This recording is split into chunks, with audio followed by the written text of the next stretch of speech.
까지 했던 모든 이야기의 결론으로서 너희들이 다 까먹어도 좋으니까 이거 하나만큼은 기억했으면 좋겠다 하고 딱 뽑아놓은 사건이 뭔가 하면 아주 재밌는 땅 이야기가 나오게 된다는 겁니다. 본문의 배경은 그거죠. 슬로보앗이라고 하는 므낫세 지파의 후손이 있었는데 이 모세가 이렇게 땅을 분배하지 않습니까? 땅을 분배하는데 이 분배하는 것이 모두가 아들들, 남자들에게만 땅이 분배가 되는 겁니다. 근데 슬로보앗이라는 사람이 죽었는데 그에게 딸이 5명이 있었어요. 이 딸들이 보니까 우리 집 딸만큼 똑똑했던 것 같아요. 모세에게 찾아와서 뭐라고 이야기하는가 하면 우리 아버지가 세상을 떠나고 그리고 우리에게는 아버지에게는 아들이 없이 우리 딸 5명만 있다. 그래도 우리에게 이 땅을 분배해달라. 우리 아버지도 이 땅을 분배받기에는 합당한 므낫세 후손이다. 이걸 주장하게 됩니다. 참 똑똑한 딸들이죠. 그 시대에. 그래서 모세가 이 이야기를 듣고 하나님 앞에 가서 물어봤습니다. 그랬더니 하나님이 뭐냐면 그녀들에게도 땅을 주라 했어요. 그녀들이 아니면 그녀들에게 땅을 주라 했어요. 그래서 모세가 이제 이스라엘 지파들과 의논을 해서 슬로보앗의 5딸에게도 땅을 분배하기로 결정을 했습니다. 자, 그러고 나서 이제 27장의 이 이야기가 나오다가 이제 마지막 36장이어서 모세가 이 이야기를 한 번 더 끄집어냅니다. 왜냐하면 딴 건 다 잊어버려도 민수기의 이 사건만큼은 기억해 달라는 거예요. 이제 어떤 문제가 생기냐면 므낫세 후손들이 와서 어떤 이야기 했냐면 슬로보앗의 딸들이 땅을 분배받는 것은 27장에서 이미 결정이 났기 때문에 자기들이 할 말이 없다는 거예요. 여자들이지만. 그런데 만약에 이 여자들이 시집을 가게 되면 이 땅은 어떻게 되느냐? 이 질문을 모세에게 하게 된다는 겁니다. 이게 지금 3600년 전 이야기잖아요. 근데 이 이야기가 참 독특한 이야기입니다. 작년인가요? 재작년에 우리나라의 문중의 땅이 이렇게 재개발로 인해서 이렇게 팔리게 되었습니다. 그래서 그 땅을 이제 문중에는 어른들이 의논해서 각 가정당 1000만 원씩을 배분을 해줬어요. 근데 이게 법원에 이제 소송권에 올라온 이유가 있었는데 왜냐하면 문중의 딸들이 왜 우리에게는 땅을 분배하지 않느냐 하면서 이 문중과 어른들과 함께 다툼이 시작된 겁니다. 근데 이제 문중에는 어른들이 의논하면서 어떻게 결론을 내렸냐면 딸들에게는 우리가 땅을 줄 수 없다. 2가지 이유라는 거. 하나는 이미 결혼해서 딴 집에 갔기 때문에 같은 문중이 아니라는 거예요. 그래서 줄 수 없다는 거였습니다. 2번째가 뭐냐면 지금까지 문중의 대소사에 한 번도 나타나지 않다가 왜 갑자기 땅이 돈이 되니 나타나서 이 돈을 요구하느냐 해서 문중에서 결정하기를 여자들에게는 줄 수 없다. 이렇게 된 거예요. 그러니까 이 딸들이 얼마나 기분 나빴겠습니까? 그래서 민사소송을 걸었어요. 딸들에게도 권리가 있다. 그래서 대법원 판결이 작년에 났죠. 어떻게 났냐면 주지 말라는 거였습니다. 여러분 3600년 전에도 이 땅 문제가 있었을 때 하나님의 판결은 뭐였습니까? 그 여자들에게도 주라는 거였어요.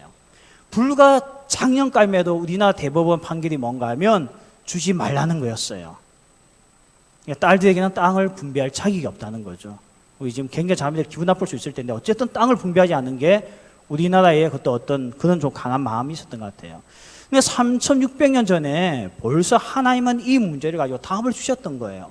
근데 이제 어떤 문제가 발생하냐면 여자가 시집을 가게 되면 집안이 바뀌지 않습니까? 그러면 이 땅을 놓아두고 가야 돼요? 아니면 가지고 가야 됩니까? 어떻게 되는 거예요? 오늘 므낫세 지파가 모세에게 와서 이 문제를 제시하게 됩니다. 그랬더니 모세가 또 혼자 결정할 수 없으니 하나님께 뜻을 구했겠죠. 그랬더니 하나님의 답변이 아주 간단해요. 하나님의 답변은 시집을 가는 것은 자유인데 결혼하는 것은 자유인데 우리 집안 안에서만 결혼해라. 딴 데 가서 결혼은 절대 안 된다. 이게 마지막 판결이었습니다. 그랬더니 이 5명 딸이 아멘 하겠습니다 해놓고 진짜 결혼을 자기 집안 안에 있는 오빠들하고 하게 되어서 이 땅을 보존했다는 이야기가 오늘 민수기 36장에 나와 있는 이야기입니다. 아니 이런 이야기로서 이 엄청난 중요한 민수기를 결론 맺고 됩니다. 이게 결론이에요. 결론이 뭐라고요? 여자들이 땅 뺏기 싫어서 어떻게 했다고요? 시집을 아무 때나 안 갔다는 거예요. 어디 갔다고요? 므낫세 지파 안에서만 결혼했다는 거예요. 물론 그렇다고 뭐 진짜 한 집안의 오빠가 아니고 좀 먼 사촌, 8촌 있는 관계하고 결혼했겠죠. 그 시대에. 아니, 저는 이 말씀을 마지막에 읽으면서 아니 도대체 뭘 이야기하고 싶어서 땅 이야기를 하는 거야? 그거 왜 여자들 보고 시집을 아무 때나 못 가게 하는 거야? 이게 마지막 결론인 거예요. 그래서 오늘 우리의 결론도 여기서 민수기를 찾을 수밖에 없다는 겁니다. 자, 1장부터 26장까지는 1세대 이야기입니다. 이 광야 1세대의 특징은 뭐냐면 불평하고 원망하고 하여튼 싸우다가 끝난 이야기예요. 그래서 아무도 가나안 땅에 들어갈 수가 없었죠. 자, 그러다가 27장부터 36장까지는 다음 세대, 신세대 이야기가 나옵니다. 근데 이 신세대는 그래도 광야 훈련을 40년을 받은 그 노하우가 있어서는 모르겠지만 굉장히 발전되어지고 성숙되어진 세대였습니다. 그 성숙되어진 세대의 특징이 뭐냐? 그걸 모세가 이야기하고 싶어서 이 결혼 문제를 가지고 나왔다는 것입니다. 오늘 우리는 이 이야기를 통하였어요. 이 민수기의 결론을 통해서 하나님께서 우리의 삶에 무엇을 요구하는지 그 성령님의 음성을 듣는 시간 되기를 소원합니다. 민수기, 우리나라는 이 책을 갖다가 이 부분을 민수기라고 이름을 적었어요. 그렇게 지었습니다. 그런데 원어 성경에서는 민수기 이름이 민수기가 아니고 뭐냐면 광야에서 이렇게 되어 있어요. 광야에서, 이게 민수기예요. 그러니까 오늘 민수기를 통해서 뭘 이야기하려고 하는가 하면 광야의 삶에서 요구되어지는 것이 무엇인가? 광야에서는 불평하면 죽는 거예요. 광야에서는 원망하면 죽는 겁니다. 광야에서는 감사가 없으면 죽는 거예요. 그런데 광야에서 이 슬로보아스의 이야기를 통하여서 이 가정에 있었던 두 가지 믿음의 가치관과 순종이 있으면 살 수 있다는 것이 민수기의 마지막 결론입니다. 오늘 이 결론을 가지고 제가 두 가지 살펴볼 텐데요. 먼저 우리가 살펴봐야 해야 될 것은 광야에서 살기 위해서는 철저한 믿음에 대한 가치관이 살아 있어야 된다는 것입니다. 우리는 종종 자주 이야기하죠. 가치관이 뭐냐? 너에게서 가장 중요한 게 뭐냐? 너에게 있어서 가치가 뭐냐? 가장 값비싼 것이 무엇이냐? 이렇게 가치관을 물어볼 때가 있는데요. 사실 이거 대답하기 참 힘듭니다. 여러분에게 가치관이 뭡니까? 지금 당장 이야기하면 어느 나는 이 말을 했다가 어느 나는 저 말을 했다가 헷갈리게 되는 거예요. 근데 이 가치관은 언제 드러나느냐 하면 질문을 통한 답을 통해서 얻게 되는 것이 아니고 어떠한 사건을 통해서 가치관은 숨겨질 수 없다는 겁니다. 근데 이 가치관이 가장 잘 드러나는 사건이 뭐냐? 우리 인생사 중에 하나가 결혼이에요. 결국 알고 보면 결혼은 이것이 나의 가치관입니다 하는 것을 대중들에게 고백하는 것이 결혼입니다. 그래서 결혼은 부모하고 아무리 평소에 친해도 결혼관이 다르면 싸울 수밖에 없는 거예요. 다툴 수밖에 없는 겁니다. 홉스, AG의 홉스라는 사람은 비극적인 결혼 세 가지를 이야기했습니다. 첫 번째가 뭔가 하면 아기를 가지고 하는 결혼. 우리 이런 사람 없겠죠? 저 집안을 내가 망하게 할 거야. 이렇게 해서 결혼하는 사람은 없을 거예요. 두 번째가 뭐냐면 돈을 보고 하는 결혼은 반드시 망한다 했습니다. 세 번째는 외모를 보고 하는 결혼은 망한다고 하면서 이 세 가지 결혼은 반드시 피하라고 이야기를 하고 있습니다. 오늘 여러분에게 결혼에 있어서 가장 중요한 게 뭡니까? 서양 속담에 이런 속담이 있어요. 거친 바다에 나갈 때 한 번 기도하고 전쟁터에 나갈 때는 두 번 기도하고 결혼 배우자를 선택할 때는 세 번 기도하라는 말이 있습니다. 그만큼 이 결혼은 직장을 구하는 것보다 더 가치관을 드러내는 우리 인생의 어떤 사건 중에 한 가지라고 말하고 있기 때문입니다. 제가 여기까지 청년들 지켜보면서 청년들이 다투는 모습을 봐요. 부모님하고요. 진로 문제 때문에 다투고 갈등하는 청년도 봤지만 제가 보니까 가장 심각한 다툼이 뭔가 하면 결혼 배우자 문제가 가장 충돌이 되는 거예요. 나는 너무나 그 사람이 좋고 나는 그 사람이 너무나 사랑스러운데 부모가 거절할 때 그럴 때 어떻게 해야 됩니까? 이게 이제 굉장히 갈등이 되는 거예요. 부모님의 말을 들으려고 하니 내 감정이 따라가지 아니하고 내 감정을 따라가려고 하니 그동안 날 키워줬던 부모님과의 갈등을 계속 가지고 있어야 되고 그래서 나중에는 이 결혼 문제 때문에 어려움을 겪는 가정들을 보게 됩니다. 아마 이제 여러분도 결혼 배우자를 선택하겠죠. 그때 보면 그동안 했던 이야기가 진짜냐 가짜냐 다 드러납니다. 목사님 저는요 이 세상에 뭐니 해도 결혼에 있어서 제일 중요한 배우자는 신앙인 것 같습니다. 믿음인 것 같습니다. 그렇구나. 저 자매의 고백이 그거구나. 나중에 대답하는데 믿음이고 나발이고 아무것도 없어요. 다 거짓말이에요, 거짓말. 야, 너는 옛날에는 믿음이 제일 중요하다면서 왜 이런 남자 택했어? 했더니 멋있잖아요. 목사님이 가지 못한 왕자, 배에 왕자 새겨져 있는 남자예요. 그런 어떤 육체적인 매력에 빠져서 선택하는 사람도 있습니다. 뭐 믿음이 가장 중요하다, 뭐 선교적 마인드가 중요하다, 전 앞으로 커서 선교사가 될 텐데 그런 남자를 만났으면 좋겠어요. 그러니까 날라리 같은 놈을 만나요. 뭐 그렇게 좋냐? 그때 가치관은 다 거짓말이었다는 거예요. 그러니까 이 결혼 배우자를 선택하는 거 보고 있으면요, 신앙 목소리, 그 사람에게 이 가지고 있던 가치관이 뭔지 절대 못 속입니다. 나중에는 자기도 놀래요. 내가 어쩌다가 저런 사람을 좋아하게 됐는지. 오늘 슬로보아스의 딸들의 이야기를 왜 끄집어낸지 아시겠죠? 슬로보아스의 딸들의 이야기는 결국 그 시대에 광야에서 살아왔던 성숙한 그리스도인의 특징이 뭔지 보여주고 있다는 겁니다. 하나님께 주신 땅을 지키겠다는 거죠. 결혼이 우선이 아니라는 겁니다. 오늘 하나님께서 결혼은 자유롭게 하되 종족 안에서만 하라 했습니다. 여러분, 이게 얼마나 큰 제약인 줄 아시죠? 아마 우리 청년들에게 가장 큰 구속 중에 하나는 결혼을 내 마음대로 하지 못하게 한다면 이같이 힘든 거 없을 겁니다. 결혼을 부모가 정해주고 무조건 신앙 안에서만 해야 된다고 한다면 이같이 힘들어하는 청년들이 없을 겁니다. 지금 아무 배우자 없는 사람은 이제 편안하게 듣고 있을 거예요. 근데 정말 지금 이런 문제가 가지고 갈등하고 있는 우리 청년들이 있다고 한다면 이 결혼의 가치관의 차이가 얼마나 큰지 모릅니다. 종종 그렇게 이야기하는 여자 청년들도 있습니다. 목사님, 내가 전도하면 되죠, 결혼해가지고요. 그것도 정답이에요. 근데 보니까 한 명은 그렇게 성공하는데 나머지 99%는 실패하는 거 있죠. 모두가 이게 성공하는 게 아니더라고요. 나중에는 지도 교회 안 나와요. 이 청년들의 믿음이 떨어지는 경우가 몇 가지가 있는데요. 여러분들 알다시피 상처받았어. 내가 보니까 청년들 중에 상처받아서 교회 안 한 청년들 별로 없더라고요. 지가 상처 줬으면 좋지. 받지는 않더라고 보니까요. 언제냐 하면 믿지 않는 청년 사귈 때입니다. 믿지 않는 청년하고 연애하니까 교회를 안 나와요. 왜냐하면 안 믿는 애가 못 가게 하거든요. 왜냐하면 놀 수 있는 것은 오늘이니까, 이 시간이니까. 참 청년부 예배 시간이 좋아요. 1시 반. 거기다가 일반 세상에 있는 청년들은 11시까지 늦잠 자잖아요. 맞죠? 11시부터 이제 눈곱 떼기 시작하고 머리 빗기 시작하면서 스케줄 잡아요. 오늘 누구랑 놀까? 그러면서 이제 점심을 1시쯤에 먹는 거죠. 아니면 2시쯤에 먹는 거예요. 그래서 쇼핑 한 바퀴 하고, 그 사랑하는 남녀가 있으면 요즘은 소카가 있으니까 소카 타고 시내 한번 나갔다 오고 시위 한번 나갔다 오고 저녁 돼서 돌아오는 이 기쁨. 집에 가서 개코 마지막 프로 한번 보고 자는 거죠.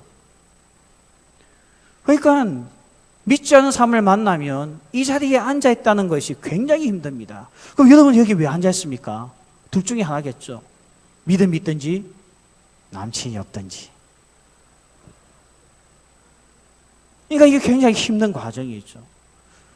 그래서 내가 보니까 이 청년들이요, 결혼 문제를 놔두고 애가 바뀌어. 그 예뻤던 마음도 이상해지기 시작하고, 또라이 같은 소리 하기 시작하고, 눈빛도 달라지기 시작하고. 연애만 빠졌다면 애가 달라져요.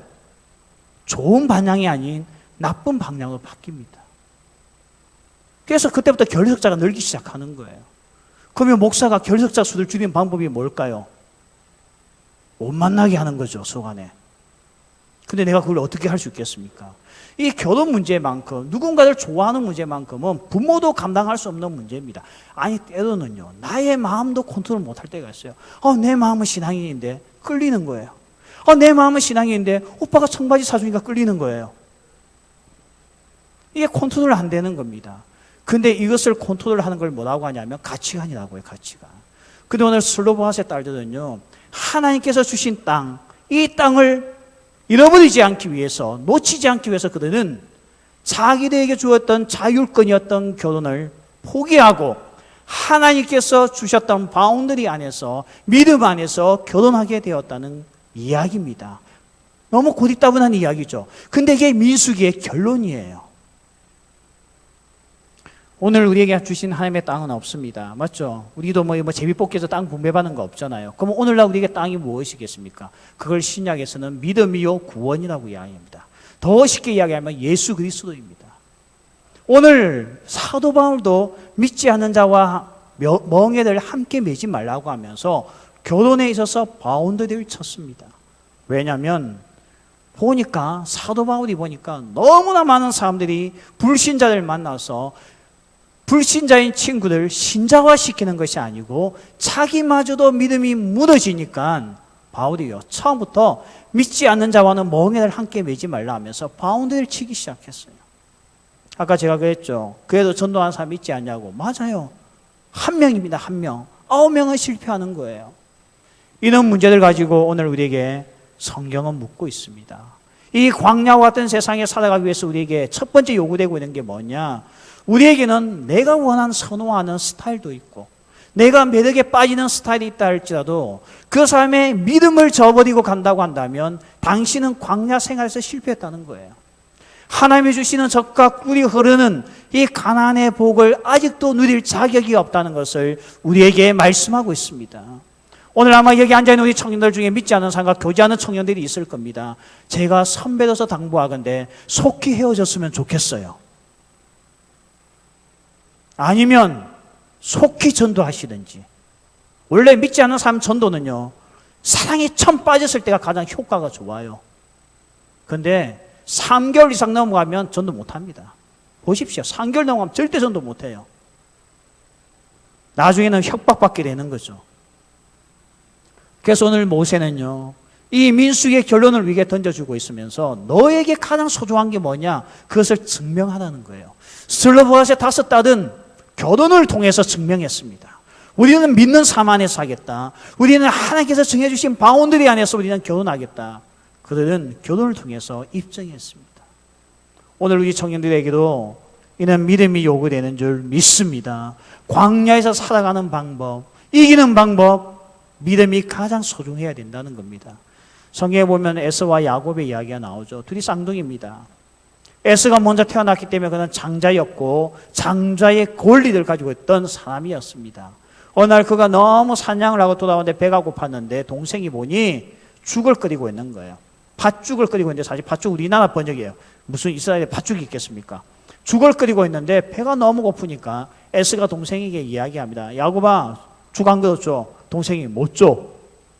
줘. 안 줘. 그러면 형이 가지고 있는 장작꾼이 나한테 줘. 형이 이야기합니다. 그까이 거 너 가져라.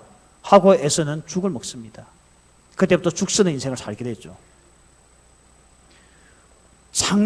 이 장자권이 알고 보면요, 믿음을 이어나가는 구원의 이 장자권이었는데 그에게는 그게 소중하지 않았습니다. 당장 배부른 인생이 중요했습니다. 왜 1세대가 광야에서 망했습니까? 그들에게 제일 중요한 것은 눈에 보이는 거였습니다. 먹을 것이 눈에 보여야 되고 안전한 것이 눈에 보여야 되고 살집이 눈에 보여야 되는데 하나님을 따라 광야를 나왔더니 눈에 보이는 것이 아무것도 없어요. 넓은 광야밖에 없는 거예요. 그러니까 어떻게 합니까? 불평하고 원망해서 망했다는 것이죠. 오늘 우리에게도 묻습니다. 당신에게 있어서 가장 소중한 가치관이 뭐냐고. 오늘 슬로보아스의 딸들이 결혼이라는 생활을 통하여서 이것을 입증하였듯이 오늘 우리 이 자리에 앉아있는 청년들도 정말 내가 주님이 내 인생에 가장 소중합니다. 나에게는 믿음이 가장 중요합니다. 예배할 수 있는 장자의 권리가 가장 중요합니다. 그것을 삶으로서 입증해 나가는 그런 청년들 될 줄 믿습니다. 그 아르바이트 한다고 신앙 버리고 친구 사귄다고 신앙 버리고 돈 몇 푼 더 벌겠다고 신앙 버리고 인간관계 유지한다고 신앙 버리는 그런 삶을 가지고는 이 험난한 광야 절대 이겨나갈 수 없다고 오늘 말씀하고 있습니다. 두 번째 광야를 이기는 방법이 뭔가 하면 순종입니다. 오늘 말씀을 보십시오. 모세가 하나님의 뜻을 전달합니다. 오직 우리 집 안에서만 결혼해야 된다. 이 바운드리를 정해줬을 때 슬로보아스의 5딸은 무조건 순종합니다. 네, 알겠습니다. 해놓고는 실제로 5명이 다 이 집 안에서 결혼했습니다. 여러분, 순종을 했죠. 결혼의 순종 쉬운 거 아닙니다. 아니, 왜 내가 부모의 뜻을 따라 결혼해야 되겠습니까? 결혼만큼은 자유라고 생각하는데 여기에 어떻게 보면 청년들에게 가장 중요한 가치가 담겨져 있는데 근데 오늘 이들은 순종을 했다는 거예요. 여러분, 순종의 결과가 뭡니까? 왜 하나님께서는 우리에게 순종을 요구하시죠? 네가 알아서 하면 된다면 될 걸 왜 우리에게 굳이 명령하시고 우리가 순종하기를 원하십니까? 왜냐하면 순종 안에 정말 하나님께서 주고자 하는 복이 있기 때문에 그렇습니다. 아니, 이미 우리에게 주신 복을 누려나가기 위해서 하나님께서 우리에게 순종을 주십니다. 순종을 요구하고 있다는 겁니다. 한번 보십시오. 이스라엘 백성들은 가나안 땅에 들어갔을 때에 제비뽑기를 통해서 땅을 분배받았습니다. 여러분, 제비뽑기라는 것은 아시죠? 어떻게 걸릴지 몰라요. 하나님께서는 그런데 이 제비 뽑을 때에 모든 지파에게 다 동일하게 땅을 분배받게 하셨습니다. 이게 중요한 내용이에요. 왜 중요하냐면 땅은 상품이 아닙니다. 땅은 매매하는 것이 아닙니다. 하나님께서 이 세상의 모든 사람에게 땅을 분배해 주셨다는 겁니다. 그런데 이스라엘 백성들이 어느 날 이런 삶이 고디따분하고 싫어서 3세대가 뭘 요구하냐면 왕을 요구합니다. 그래서 1대 왕이 누구였습니까? 사울 왕이 되죠. 근데 사울 왕이 될 때에 하나님께서 왕을 요구할 때 이스라엘 백성들에게 했던 말이 있습니다. 그게 뭐냐면 너희의 딸들을 아내로 줄 것이며 너희의 전토와 밭을 왕에게 바칠 것이며 하면서 어떤 이야기 나냐면 땅이 내 손에 있던 땅이 어디로 간다고요? 왕에게 간다는 말씀이 나옵니다. 이게 굉장히 중요합니다. 왜 중요하냐면 실제로 이스라엘 땅에 사울 왕이 생기고 그 땅들과 여자들과 딸들이 왕의 소유물이 되고 난 이후부터 이스라엘은 한 번도 보지 못한 사회적인 현상이 생깁니다. 그게 뭐냐면 빈부의 격차였습니다. 오늘날 우리 사회에 왜 빈부의 격차가 있습니까? 하나님이 주신 것이 부족해서 빈부가 있는 거 아닙니다. 아프리카에 굶어 죽어가는 사람들이 진짜 쌀이 없어서 굶어 죽어가는 거 아니에요. 지금도 수만 톤의 쌀이 바다에 던져지고 있어요. 인간의 탐욕 때문이죠. 가진 자들이 나눠주지 않는 겁니다. 왜냐하면 나눠주면 돈을 못 버니까. 그 중에 하나가 뭔가 하면 땅이었습니다. 그래서 하나님은 땅은 우리에게 매매하라고 주신 게 아닙니다. 그런데 언제부턴가 사울 왕이 등장하고 난 이후부터 이스라엘 땅에는 땅을 매매하기 시작했다는 거예요. 당연히 돈 많은 사람의 땅을 어떻게 하겠습니까? 다 차지하겠죠. 가난한 사람의 땅이 있습니까? 없습니까? 없는 거예요. 땅이 없으니 어떻게 됩니까? 빈부의 격차가 일어나고 있다는 거죠. 그래서 구약 성경에서 하나님은 땅을 매매하는 자를 죽이라고 이야기했어요. 죽이라고. 그런데 어때요? 우리 사회가요. 어떤 사람이 졸부가 되고 있습니까? 어떤 사람이 이 사회에서 떵떵거리고 살고 있습니까? 부동산 투기하는 사람이죠. 제가 몇 년 전에 우리나라 경제책을 저도 한번 돈 좀 물어보려고 책을 한번 읽어본 적이 있었어요. 부자 되는 방법. 읽어봤더니 그 이야기를 해요. 우리나라에서 자기가 부자라고 인식하기 위해서는 통장에 당장 뽑을 수 있는 현금 15억이 있어야 자기가 부자라고 생각한대요. 15억 무슨 15억 지금 1,000만 원도 없는 주제에 지금. 그런데 여러분이 직장에서 받는 뭐 삼성을 들어가든 어디 들어가든 받는 월급 가지고는요 절대 현금 15억을 가질 수 없습니다. 장담합니다. 이것은 절대 가질 수 없어요. 한국에서 연봉을 제일 많이 주는 회사를 1억을 받는다고 할지라도 15억 절대 못 가집니다. 그렇잖아요. 먹어야죠. 옷도 사 입어야죠. 자동차도 굴려야 되죠. 자녀들 용돈도 줘야 되죠. 학원비도 줘야 되죠. 10억은 절대 모을 수가 없는 돈이에요. 그러면 어떻게 그 돈을 가지고 있는 사람들 어떻게 가진 거예요? 결국은 재테크밖에 없어요. 재테크밖에요. 주식 가지고 10억을 모은 사람은 거의 없어요. 어떻게 보면 그건 홍보용이에요. 홍보용. 그런데 그나마 확실한 게 하나 있다. 이게 지금 뭐 오늘 뭐 하는 시간인지 잘 모르겠어. 나도 지금 조심해서 들으세요. 확실한 게 뭐냐? 재택의 최고로 확실한 게 뭐냐? 그냥 한 개 듣고 흘리세요. 오늘 또 아멘하고 또 열정에 빠지면 안 돼요. 그게 뭐냐면 땅 투기입니다. 제일 확실해요. 정말 땅값 올라갈 땅을 1,000만 원 주고 5천만 원에 팔면 4천만 원이 1년 안에 생깁니다. 그래서 이런 말씀해서 죄송하지만 땅 투기를 제일 잘하는 사람들은 이거는 인터넷에 올라가니까 하면 안 되겠다. 정보가 빠른 사람들이에요. 그 분야에. 알고 있는 거예요. 어느 땅이 몇 년도부터 개발된다고. 정부 계획을 다 알고 있는 거예요. 그럼 어떻게 합니까? 돈을 빌려서라도 그 땅을 매입을 하는 겁니다. 왜? 싸니까. 그까짓 그 이자 줘도 나중에 5년 뒤에는 몇백 배의 돈을 버니까.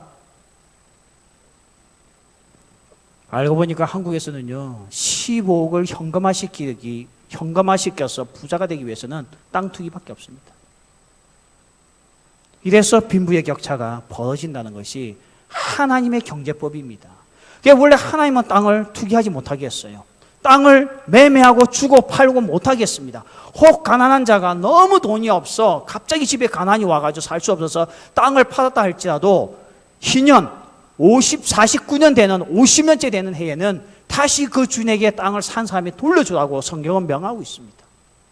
왜? 하나님은 절대 땅이 한 사람이 독점하지 못하게 하기 때문입니다. 그런데 보십시오. 인류가 하나님의 이 말씀에 순종했습니까? 불순종했죠. 그 결과 어떻게 됐습니까?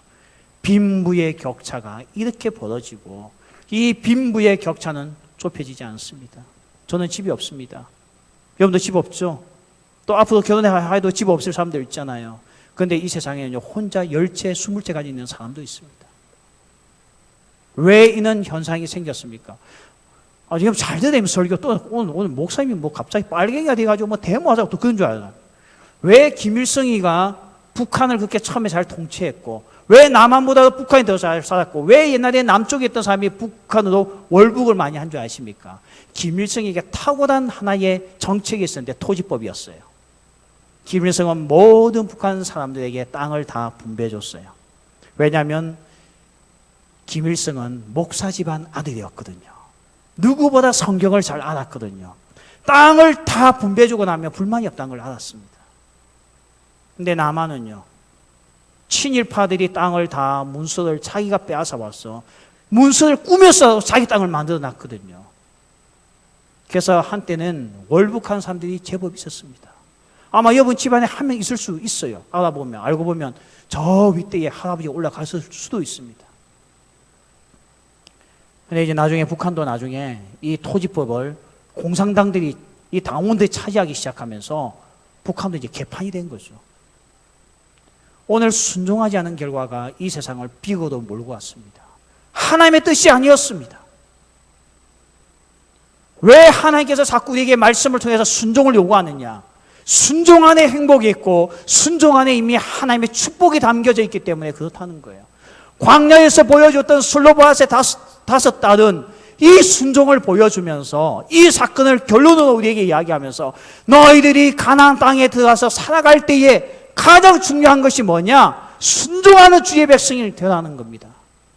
그러면 하나님께 주셨던 이 복이 우리 삶에 떠나지 않는다고 이야기를 하고 있어요.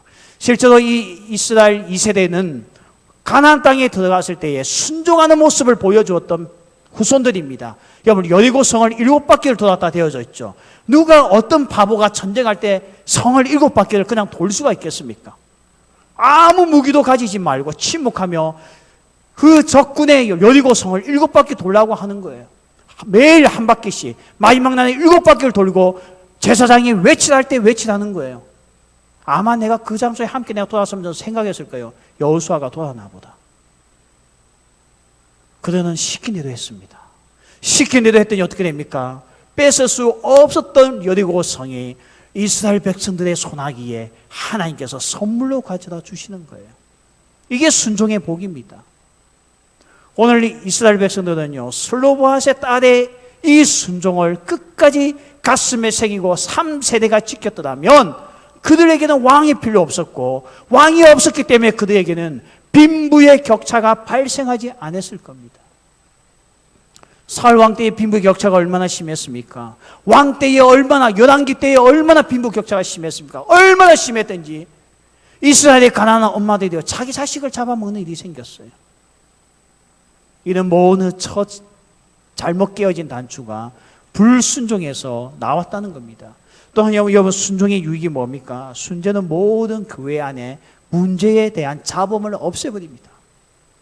너희들은 이 동족 안에서 결혼해. 못해요. 우리가 왜 해야 돼요? 나에게도 결혼의 권리가 있어요. 나는 사랑하는 남자가 있습니다. 하고 말들이 많아졌으면, 여러분, 여자 5명이 말하면 정말 시끄럽거든요. 예? 집에서 한 여자가 말을 해도 정신이 없는데 5명의 여자가 투덜대기 시작하면 얼마나 시끄럽겠습니까? 근데 이 여자들은요, 한마디도 불평하지 않습니다. 순종을 하니 어떻게 됩니까? 심각한 문제가 될 수 있었던 땅 분배 문제가 아무 일 아니듯이 끝나고 맙니다. 오늘 순종만이 가정을 복되게 하고 공동체를 복되게 하고 교회를 복되게 한다는 것입니다. 여러분, 자녀가 부모에게 순종하지 않으면 그 가정 어떻게 됩니까? 맨날 싸우는 거죠. 맨날 싸우고 다툼만 일어나는 거죠. 교회 안에 순종이 빠져면 어떻게 됩니까? 그 교회는 싸우는 교회가 된다는 겁니다. 독립운동가요, 많은 사람들에게 존경을 받아 조만식 장로님, 선생. 조만식 장로님은 자기 제자가 주기철 목사였어요. 이 주기철 목사님이 자기가 있던 교회에 담임으로 오게 되었습니다. 어딘 이 목사님이 담임으로 왔는데 조만식 목사님이 예배 시간에 지각을 했어요. 장로인데도 불구하고. 근데 세상에 이 어린, 그거 자기 제자였던 주기철 목사님이 지각하는 이 조만식 선생님 보고 이야기합니다. 장로님 왜 지각했습니까? 앉지 마십시오. 맨 뒤에 서 계십시오. 그때 조만식 장로님이요, 어쭈 이것 봐. 내 제자가 어린 것이 감히 나에게 이랬으면 그 초대교회는 개박살 났습니다. 근데 조만식 장로님이요, 맨 뒤에 서 있었습니다. 설교 끝날 때까지 서 있었어요. 설교 다 끝나고 나니까 이 주기철 목사님이 장로님 기도해 주십시오. 그래서 조장님이 기도했습니다. 하나님 이 죄를 용서하소서. 사람 만나는 것을 하나님 만나는 것보다 더 귀하게 여긴 죄 용서하여 주소서 하고 울었대요. 이게 우리 초대교회의, 한국 초대교회의 힘이었습니다.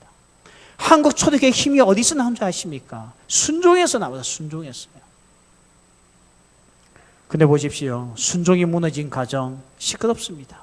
순종이 무너진 교회 시끄럽습니다. 순종이 무너진 공동체 다툼밖에 없습니다. 순종이 무너진 국가 분열밖에 없습니다.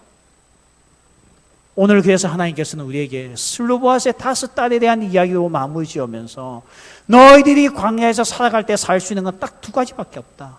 하나는 믿음을 가장 귀하게 여기는 것이다. 이 신앙을 가장 귀하게 여기고 예수님을 가장 귀하게 여기는 거, 이거 놓쳐버리면 우리는 광야에서 실패할 수밖에 없다는 거예요.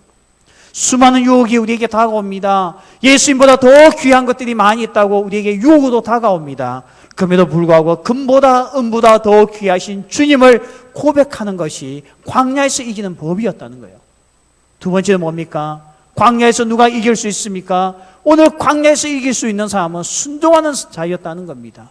왜 하나님께서 우리에게 끊임없이 명령하시고 순종하기를 원하시고 순종하게끔 이 성경을 우리에게 주셨습니까? 그 이유는 순종은 우리의 삶을 번거롭게 하는 것이 아닙니다. 순종 안에 복이 있기 때문에 그렇습니다. 순종할 때마다 참다운 하나님의 주신 이 복을 모두가 누릴 수 있기 때문에 그렇다는 겁니다. 순종이 있는 곳에 무슨 잡음이 있겠습니까? 순종이 있는 곳에 무슨 다툼이 있겠습니까? 순종이 있는 곳에 무슨 아픔과 상처가 주고받겠습니까? 그런데 오늘 이 순종이 무너지면 가정도 불행하고 이 국가도 불행하고 교회도 불행할 수밖에 없다는 것입니다. 오늘 여기 우리 모든 청년들은 정말 이 청년 때에 이 구원, 믿음을 세상에 그 무엇보다도 가장 가치 있는 것으로서 여기고 그 가치 있다는 것을 삶으로서 하나님 앞에 보여줄 수 있는 그런 은혜가 있기를 소원합니다. 믿음이 최고다. 믿음이 최고다. 믿음 없이는 살 수 없다. 이 고백이 우리의 고백이 될 줄 믿습니다. 또한 나는 주의 말씀이라면 무조건 순종하겠다. 이 순종으로서 살아가는 은혜가 있기를 소원합니다. 우리 같이 한번 찬양하면서 믿음의 청년이 되게 하소서, 말씀에 순종하는 청년이 되게 하소서, 우리 같이 한번 고백하며 기도하는 시간을 가지겠습니다.